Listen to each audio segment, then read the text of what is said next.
L'amour. Ce sentiment qui fait battre les schémas dans les cœurs. Dans une société où le penser à soi avant de s'occuper des autres fait de la résistance, Hypoénergie transcende l'ordre moral et offre à ceux qui l'entourent des expériences uniques, mêlant luxe, hospitalité et souvenirs riches en émotions. Un samedi matin, dans la ville de Douala, il est 6 heures. L'équipe Énergie fait ses derniers réglages pour effectuer le trajet de Douala jusqu'à Yaoundé pour répandre de la joie, apporter un peu de réconfort et donner de l'amour à une magnifique famille remplie de bons soins. Déplacer son équipe de sa ville d'appartenance pour une autre ville en s'assurant des meilleures conditions de sécurité, de confort matériel et en gérant efficacement les fondamentaux indispensables aux besoins énergétiques. Voilà ce que réalise Hypoénergie au nom de l'amour. Douala et Yaoundé sont deux villes peuplées du Cameroun. 250 km les séparent. Il faut une journée entière pour faire un aller et retour en voiture. Le code vestimentaire est appliqué à la lettre pour marquer le sens du collectif et la fierté d'appartenance. Et départ en voyage sur la nationale numéro 3. Un axe routier jonché de contrôles et de petits commerces ambulants. Quel plaisir de partir en voyage en voiture, effectuer des pauses où l'on veut, voir le paysage défiler sur les côtés et se réjouir d'arriver à destination et de profiter des bons moments qui nous attendent.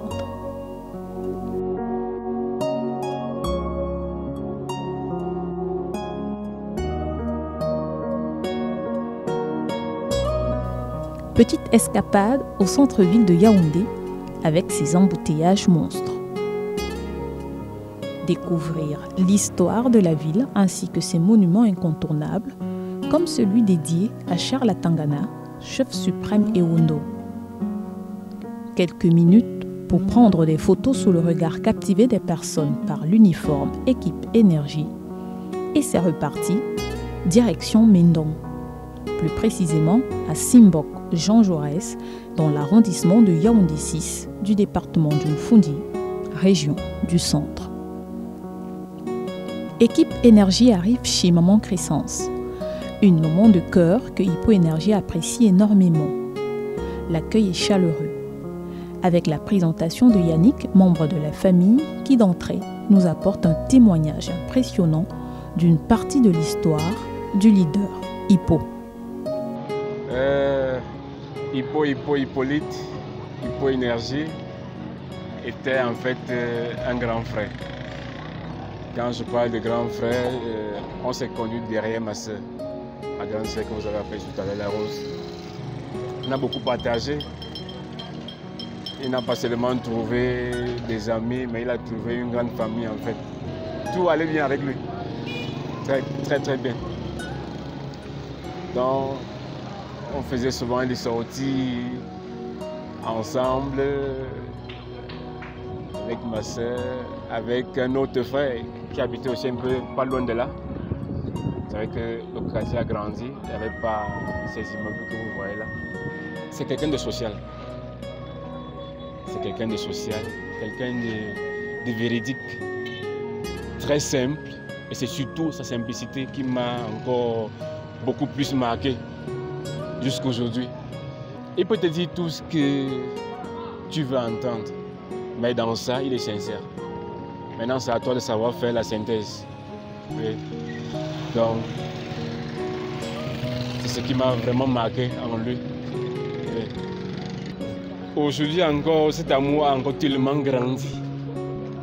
Ça a tellement grandi encore. Les liens sont encore tellement tissés, malgré la distance. Si déjà il a pu déplacer une équipe de Douala pour ici, ça veut dire que, quand il me disait que Frangin reste tranquille, les choses vont changer. Les choses vont changer et je pense que ce changement a commencé dès cet instant que vous êtes arrivé. Ambiance familiale dans tous les sens du terme. Moment agréable dans un bel environnement calme. Maman Crescence, remplie d'amour, parle d'Hippolyte avec beaucoup de tendresse. Contente. Je ne m'attendais pas à ça vraiment. J'ai beaucoup aimé mon fils, lui aussi m'a beaucoup aimé. Donc, je lui dis merci. Je lui remercie beaucoup avec son équipe qu'il a envoyée. Je suis très contente de voir tout ça.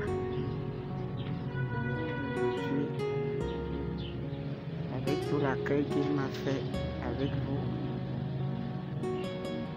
je suis très contente. Les mots me manquent. Les mots me manquent vraiment.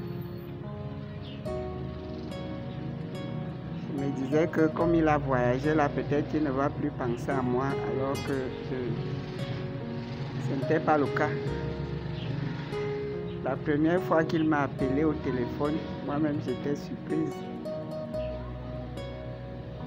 Il avait juré que même s'il ne s'entendait plus avec Rose, il ne pourra jamais m'oublier un jour.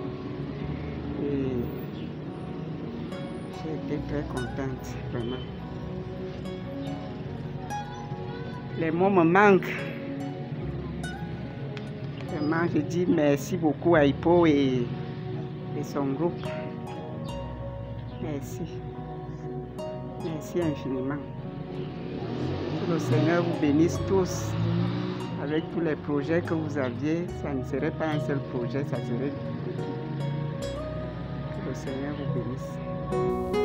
Nous étions pris d'affection pour cette gentille maman qui montrait sa joie de recevoir de la visite de notre part. Avec tous les devoirs qu'il a, il est venu ici, je pense qu'il a fait du cœur de ce côté. Il s'est rappelé de cela. Voilà pourquoi il nous a envoyé par ici pour manifester sa reconnaissance par rapport à tout ce qu'il a vécu par ici. Donc voilà donc le petit paquet qu'il a envoyé. Visiblement, Rose, la fille de maman Crescence et cousine de Yannick, était plus qu'une amie pour le boss. Tonton Hippo.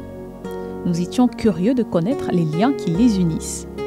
C'était le moment d'avoir des réponses à nos doutes et nos interrogations. Hippo, c'est quelqu'un de bien, de génial. On s'est connus en 2009, presque fin 2009. Il est arrivé ici. Je l'ai présenté à ma famille. On l'avait accueilli et tout le monde attendait. Tout le monde, toute la famille au Nambélé connaissait Hippo. C'est quelqu'un de très sociable. Quand Hippo arrivait ici, quand il arrivait à la cuisine de maman, la cuisine est de l'autre côté derrière. Hippo prenait les... Il regarde, il dit, maman, tu n'as pas de l'eau? Il prend les seaux. Il puise toute la maison. Toute la maison. Il arrive, parce que papa avait deux femmes. Voilà la maison de la deuxième femme de l'autre côté. Il prenait les seaux, il puisait l'eau pour tout le monde ici. Quand quelqu'un était malade ici, il prenait ça à cœur. Il avait toujours pitié des autres. Quand il est parti, j'ai pleuré. Hippo a un grand cœur. Parce que j'ai tombé malade, gravement malade. Il m'a soutenu. J'étais comme un bébé, comme on dit souvent. Il faut avoir le cœur. Un cœur en or pour faire ce genre de truc. Il faut avoir un cœur en or. Donc l'association, je suis sûre que ça va aboutir à quelque chose de bien grand. Comme ça commence déjà là. C'est sûr que Dieu va mettre la main dessus parce que ça c'est l'œuvre de Dieu. S'il n'y a pas Dieu dedans, ça ne peut pas arriver quelque part. Parce que aider les gens, prendre soin des, on peut dire les pauvres, les malades, il faut avoir de l'amour pour le faire. Il faut avoir vraiment de l'amour. On ne fait pas ce genre de projet sans aimer la personne. Un vibrant hommage et le témoignage d'une profonde affection à l'homme dont les actes posés sont remplis de générosité et d'intégrité.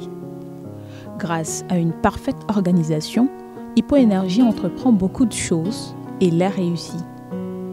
préparer un voyage en s'assurant des meilleures conditions d'accueil sur place, donner des directives sur des objectifs à atteindre, adapter une orientation pratique en fonction des besoins, relève d'une capacité unique et d'un grand cœur avec beaucoup d'amour.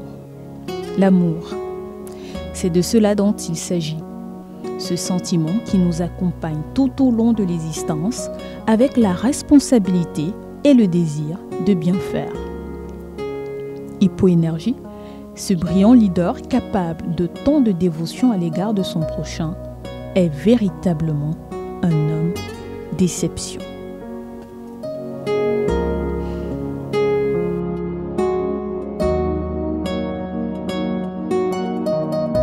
Hippoénergie, amour du prochain. Ensemble, plus fort. Hippoénergie, amour du prochain. Ensemble, plus fort. Hippoénergie, amour du prochain. Ensemble, plus fort. Hippoénergie, amour du prochain.